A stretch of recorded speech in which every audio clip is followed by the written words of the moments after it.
Hello and welcome back, everyone. Since we kind of got interrupted beginning the nervous system, I'm just going to start the session all over again from the beginning. There were a lot of people out as well, so I didn't want them to miss any of the information that I did lecture on while we were still physically in the classroom.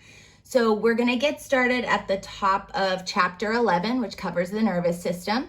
So this section, along with the chapter on the immune system, will be covered in exam number 3.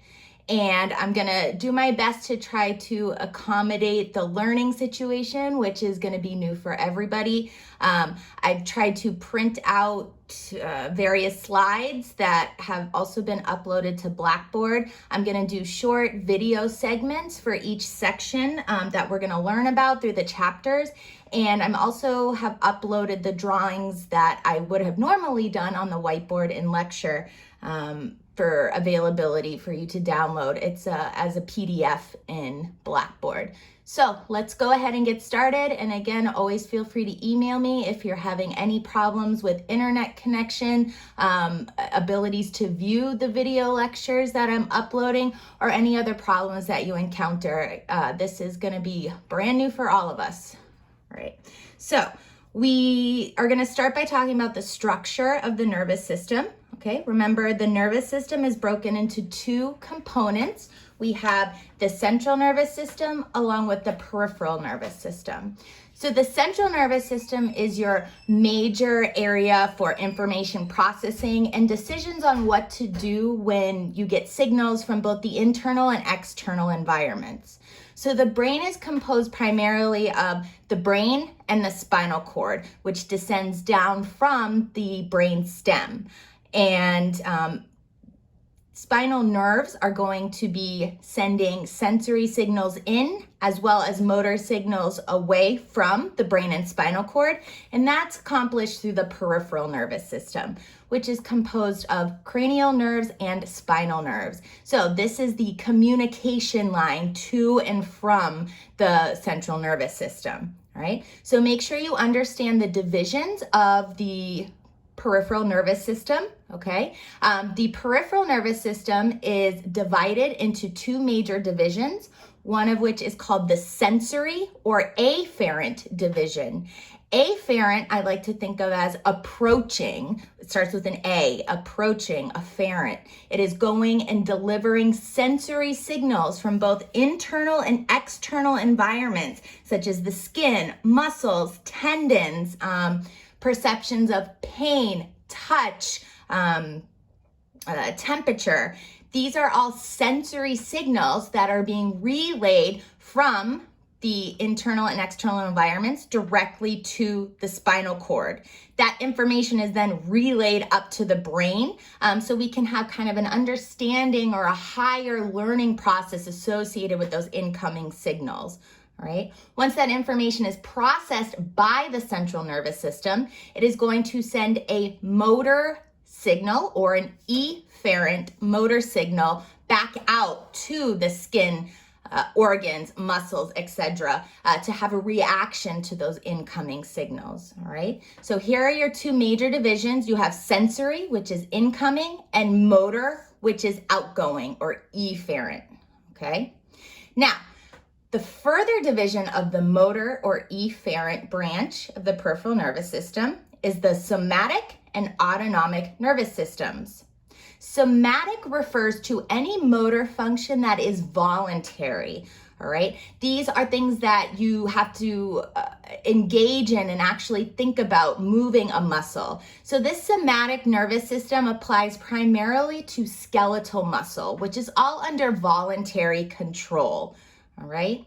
Now, the other division or branch is this autonomic nervous system. All right. So this controls visceral motor function. Visceral is glands, organs, things that you don't really have to think about for them to function. So this is automatic. Okay. So when you think autonomic, think automatic. It's involuntary. You don't have to think about it.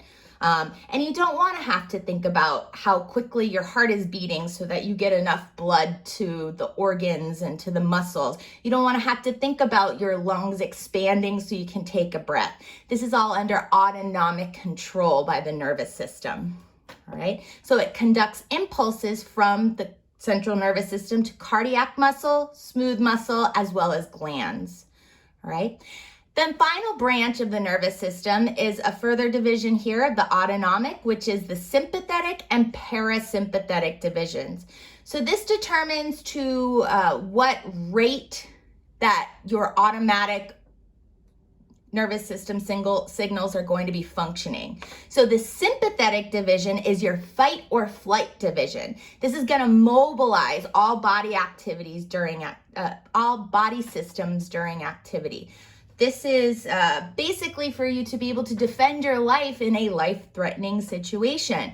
Everything's going to be on high alert. Your pupils get wide, they dilate, all the blood starts to get shunted to your muscles so that you can run or you can fight or flight for your life. The other end of that, the parasympathetic division, is for conserving energy. This is to rest and to rebuild all of your senses. This is going to promote housekeeping functions during rest, such as digestion. The little catchphrase to remember here is the rest and digest. So that is your parasympathetic division. Your autonomic nervous system is either going to be in sympathetic mode or parasympathetic mode. There's no way that both can be functioning at the same time. So if you're not alert and active, then most likely your default is going to be in this parasympathetic mode where you're resting, rebuilding, and conserving energy. All right. Now we're going to talk about how you have communication between the peripheral and the central nervous system. Like I said before, you have a series of nerves that conduct information signals to and from the brain and spinal cord back to the periphery. Okay. These nerves are basically one long cell called a neuron. A neuron is a specialized cell that communicates signals throughout the nervous system. All right, so you have to have a way to communicate between the external environments into the brain and spinal cord.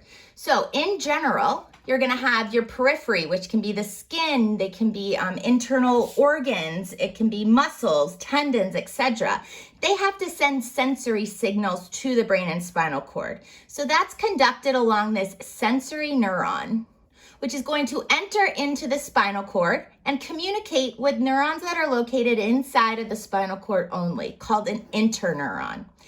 These interneurons are going to decide if they have to send the incoming sensory information up to a higher learning center in the brain, or if they can communicate an outgoing signal right there at that level of the spinal cord. So usually when you have reflexes, quick little skeletal muscle contractions, you don't really need to think about that or send that up to a higher center in the brain. That can be communicated directly by the spinal cord. However, when you have to make more conscious decisions about things you're going to do, maybe you're walking, you see an object in front of you, you don't want to trip and fall, so you actively make a decision to move to the right or the left of that. That's something that might have to get communicated a little bit further up into the brain's learning centers of something that maybe you've encountered it before, you tripped and you fell, it hurt and you don't want to do it again, so you've learned your lesson. And that information is stored in the brain and can't really be handled by the spinal cord.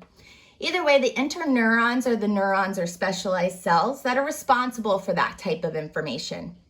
Once the brain and or spinal cord has processed its information and decided what it's going to do with it, it is then going to send out a motor or efferent signal back out to the muscle or to the terminal effector organ that is then going to have a reaction to the incoming sensory signal.